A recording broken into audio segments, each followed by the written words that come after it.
Welcome to Whether or Not and to What Degree podcast. I'm First Alert Chief Meteorologist Kendra Kent alongside First Alert Meteorologist Jake Grant. And you are brand new to the team and the topic of this podcast, Jake. Yes, the topic's about me, and fittingly we have had quite a week of weather as well. So it's been a good way to learn the area super quick. Yep. And, it has been a fun first week with all types of weather that I'm going to see here over the next little bit. Hey, trial by fire at this point. But you may be listening to this a few weeks down the line, but we're actually taping this the last week in May when we're dealing with round after round of shower and thunderstorm activity, something we haven't hardly seen over the last several months. But you start, and here it comes. So maybe you're the good luck charm. I brought it with me, It was part of what we agreed to is I'll bring down some rain, right? Part of the contract.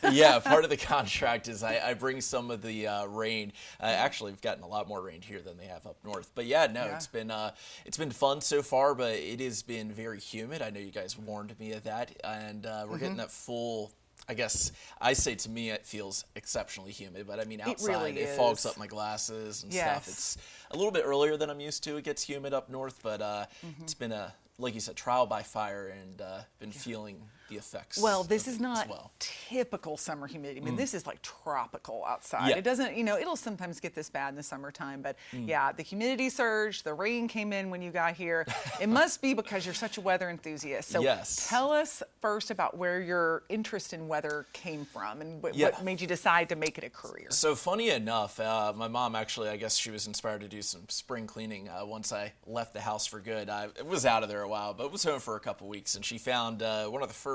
There's an old picture. I'll post it eventually again, but an old picture I have of me when I was like 4 years old doing like a weather forecast, and I used to have my blonde hair.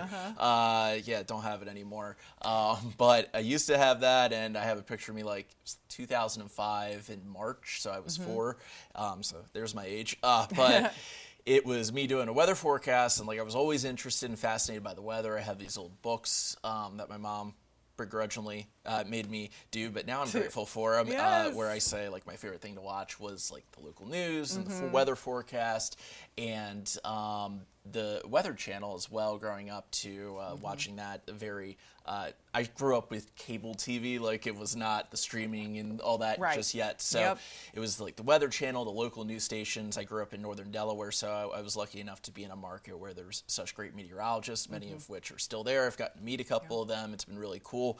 And that's always fascinated me. Hurricane Sandy, I would say, is the first formative experience I've had where even though we were in northern Delaware inland, still had to go to the basement because in those tropical systems you can get those tornado warnings, so taking those seriously. And then my family vacations at the Jersey Shore, so that also was an interest for me. So even though I'm from Delaware, I didn't really go to the Delaware beaches. I was more Jersey. With that said, it was definitely a formative experience. High school, kind of was like, maybe I'll try something else. I did accounting in high school because my dad's an accountant. That's right. It's a family thing. Yes. Family thing. I guess it helps with money and stuff and things like that. But strayed away from it a little bit. But I was like, you know what? I can always switch in if this weather thing didn't work out. But I ended up going to Virginia Tech. I ended up liking it. And then I didn't really think I would do TV, maybe like 4-year-old Jake thought it, but then I guess 21-year-old Jake figured I might as well try it, and I was lucky enough to get an opportunity to do like a job shadow internship, and here we are, 4 years later almost, 4 or 5 years later since I started doing it. So I think I made the right choice. Yeah, and I remember that was my thinking too when I went into meteorology, specifically broadcast, was, well, I'll try it, and if not, I'll use my science background. Exactly, but it's why not try? And we're very glad you did because you're very talented.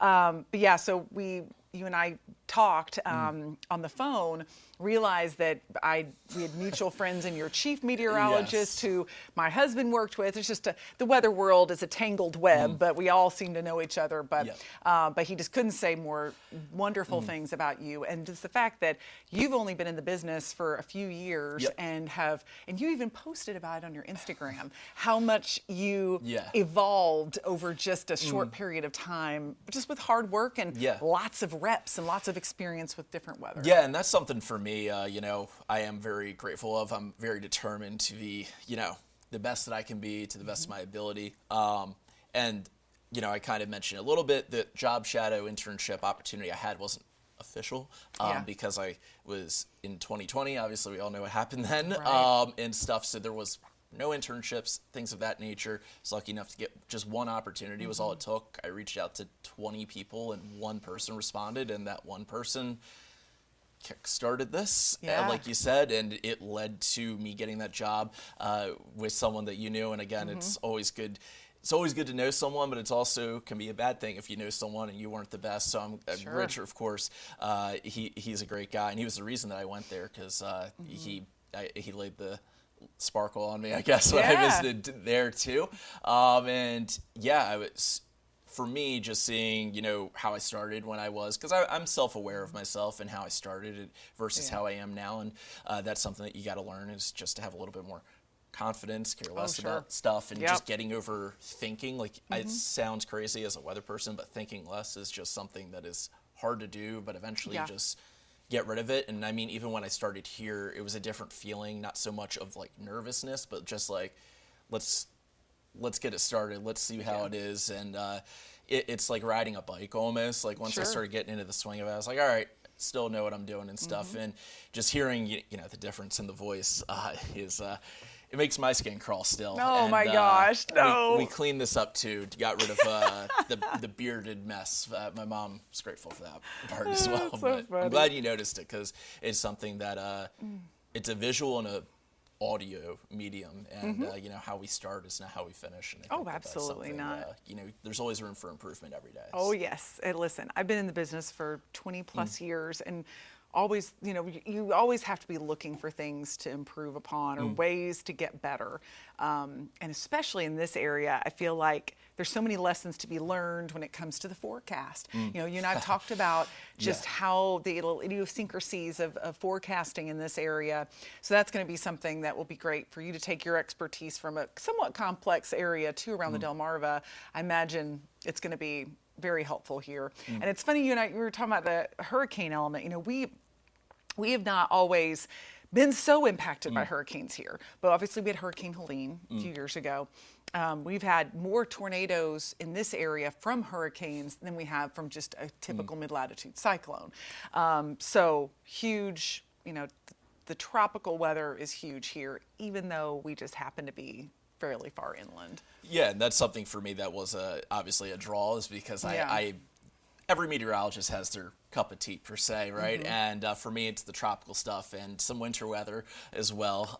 But tropical is always, I guess, what I was best at, so maybe that's why I'm partial to it. And like you said, a lot of the stuff that I dealt with where I was previously, a lot of localized breezes and the winds play a big part. And I mean, I've seen that in just my first week where these upslope winds, that is, are bringing, these showers and storms and flooding. And where I went to college at Virginia Tech, it was similar stuff there, but we were more downstream from those winds, so it helped to protect a little bit more where we see that upsloping here more. So already starting to see some of the localized things that can occur, and just those temperature differences and how much all of that matters, and even the influence off of the Gulf and the Atlantic here. I mean, you could feel it with the Gulf moisture. So it's, like you said, it's going to be so much fun just learning the area and learning from you guys and seeing how it's done and stuff. And that's why I was, super excited to come down here. Well, and you've already taken the helm and dealt with flash flood warnings in the mountains, going streaming live for us. So all these things that again, you just jumped right in, and we're grateful. But transitioning to some non-weather stuff. So you're from Delaware. Yep. And tell me about the sports that you root for. Now, are you Hokies? Are you big on the Hokies or more pro sports? So I would say further where I grew up, it's very pro sports oriented. Philadelphia area, obviously, it's been a good few years for the Eagles, not the majority of my life, but recently it's been a lot of fun. I remember, I skipped school in high school when they won the first Super Bowl, because I was like, hey, maybe it'll never happen again. Right. Then it happened again, and I was in college. So that was a lot of fun last year. Awesome. I went to the parade. I had a good time, and my room is Flyers colors for hockey, and I would be more into college basketball. They were very good when I was there, basketball-wise. They won the ACC championship. Well, that was a lot of fun. Football-wise, that has not been the case.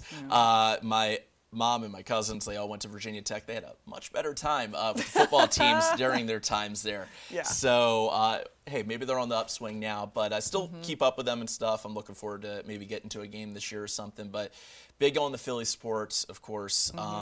That is, sometime when I go back, you always pencil in some time to go to a Philly sports game and stuff, and just into it in general. It's a big part of what people grow up with up there, honestly. So it's and I also have like a collection of jerseys. That's like I guess my vice is I have a collection of jerseys. I have I think over 60 different jerseys. Man, that's impressive. Yeah. Have you bought are they all ones that you've bought at games, or have you bought some on eBay? I'm a discount shopper. I was about to say, they're so I'm a discount shopper. Okay. A lot of them, it's players that no longer play there. That's why they get marked down and stuff. Yeah. So I have some wacky ones and stuff, but I do have current ones for the teams that I actually support. So yeah, into that, into the beach and stuff, and I guess I say that I have 2 cats, but I don't like the responsibility. My parents have 2 cats. So they're up there back in Delaware and stuff. And if I'm being honest, more of the personal stuff, I never heard of Greenville before. And then I was super excited to come and visit. And it was such a delight to see how it was. And it's been a lot of fun. And I'm excited to, keep exploring and stuff, hopefully when the weather gets better. So just that's kind of what led me here. I just came and I was like, wow, this is a really cool place. And, it helps too when you have someone that's really great to learn from. You made a good. Oh, thank you. Yes, but you're a big reason why I came here too. So I'm excited to help you out and make your life easier. Well, we are very happy to have you on the team. Yes. No. And of course, you'll be seeing Jake a good bit during the evenings. He'll be working kind of my shift with me, filling in as well. And for the next several weekends, he'll be helping us with weekends while we actually look for a 5th meteorologist. So we're super excited to be expanding the team. And if you want to reach out to Jake, they can find you on social and you've got jake.grant@foxcarolina.com. But what's your Instagram? All of my social media is Jake Grant WX. That's right. On okay, Facebook, WX. Instagram. I don't use Twitter X. Anywhere, just type in Jake Grant WX. Jake Grant WX. WX is like our little abbreviation for weather in the weather world. So excellent. Well, Jake, so glad to have you on the podcast. So glad to have you on the team. And if you have an idea for our next podcast, Jake and I are going to be working to get the podcast out even more frequently, getting some of the information that you want to know, interviewing some of the folks that you want to hear from. So we would love to hear from you. Feel free to email either of us. We'd love to hear your ideas. And thanks for joining us today.